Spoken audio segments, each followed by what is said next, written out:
The title of this session is Destabilizing Factors, and originally when we planned this, I was thinking about the dangers due to modernization and the increased risk of a high-tech nuclear arms race, and which is certainly destabilizing. And in particular, China is a country that has had a fairly low-key response to a nuclear attack, and the rumors are that they're reconsidering for various reasons, including our modernization program. Let me just mention a few of the buzzwords that have to do with something's happening. A few of the buzzwords that have been used in Congress, namely maintenance and modernization. So Obama famously said, as long as nuclear weapons exist, we're going to keep them. Thank you. Okay. We're going to keep them ready to go and safe. And so that's maintenance. Modernization means that you improve them in some way. For example, their accuracy. And one should remember that the lethality of a weapon is the yield over the aiming error squared. So if you improve the aiming error by 50%, you increase the lethality by double that. This is a very important formula. Everyone in the military pretty much knows this, even intuitively, whatever. And that means that conventional weapons, which are more and more accurate, are getting more and more lethal, and very rapidly, because the aiming ability of our missiles is greater and greater. Okay, so having said that, a very rough preview of what I was going to talk about, let me switch to the issue of North Korea. Okay? Now, the first thing I want to say is that a serious problem, is this too loud? Is this? No, this is fine. Okay, I hear an echo. That's why I'm asking. This has been a serious problem for at least a decade. It is not a crisis. When you elevate an issue to the crisis stage, you're implying very strongly it has to be solved in a very rapid way. That also implies the use of the military. Okay, what is the most rapid way? You take the facilities out. Okay, that's quick, quotation marks. Of course, it really isn't a realistic option. So you will create a mess. For example, the order of the Korean War. So this is the kind of danger that you have. And so making a crisis is counterproductive if you really want to solve the problem. That's message number one. Now, the New York Times had an interesting article in the last week or two. U.S. president and a dictator in a snarl-off. And it occurred to me that what was not in the article and what is not in the general discussion is that the snarl-off masks impotence on both sides. And it's the impotence, and it's very ironic.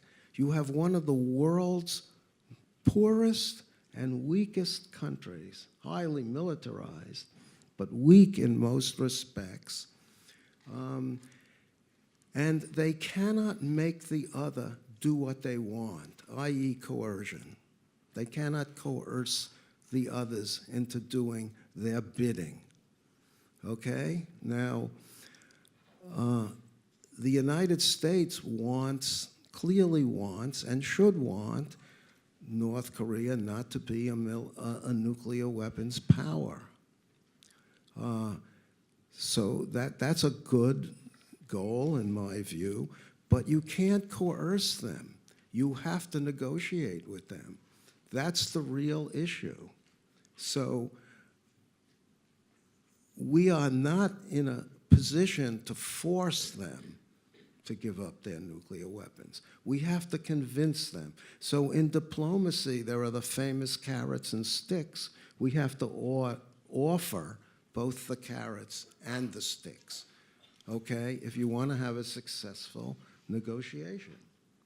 Okay, so as you know, the Korean Peninsula has been a mess since the early part of the last century. Japan occupied it. It was a brutal occupation. World War II ended it. The country was divided. The Cold War came to the Korean Peninsula. The Soviet Union formed North Korea. We formed South Korea. Within a few years, there was a war.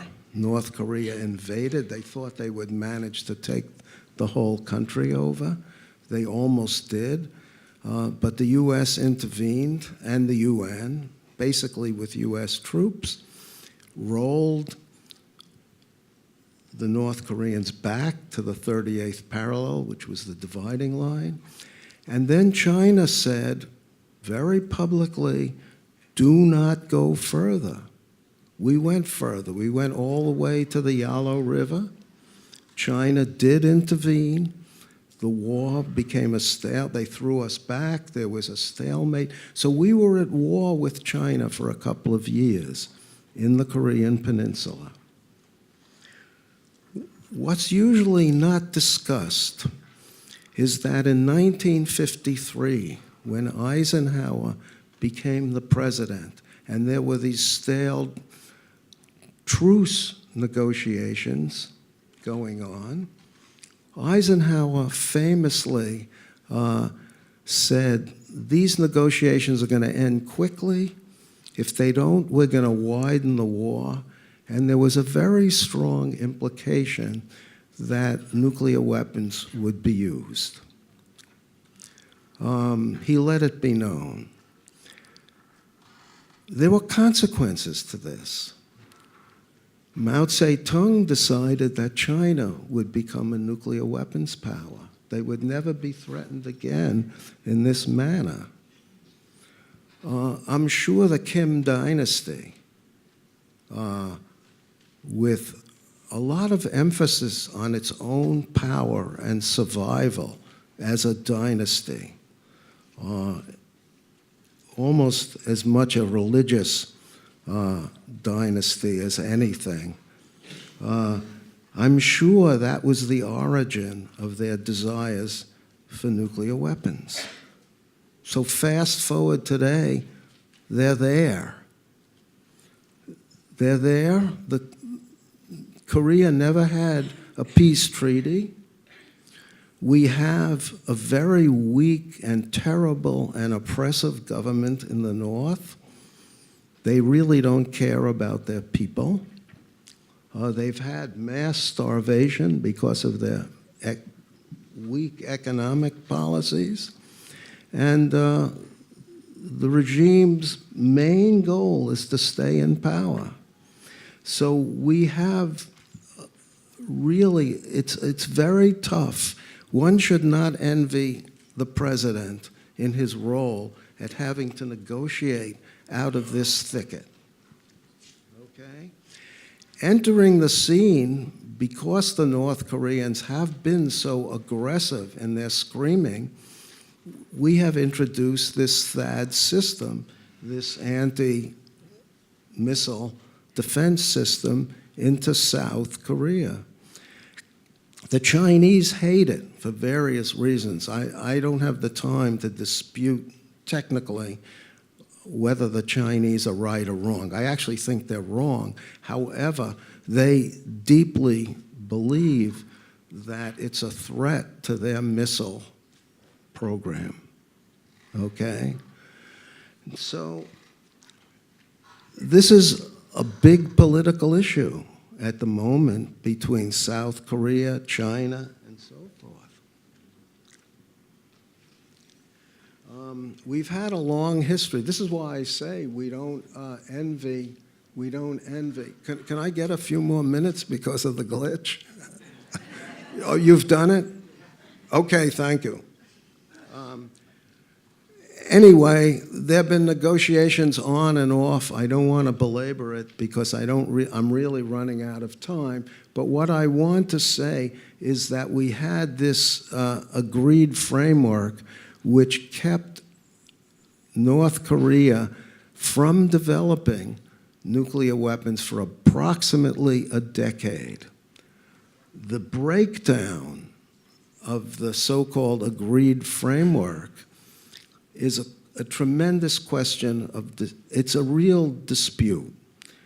The North says we reneged on all the goodies that we said we would provide, and our Congress certainly had a lot to do with that. On the other hand, it's true that dealing with North Korea is pretty slippery. Okay, so I'm not going to assign blame, but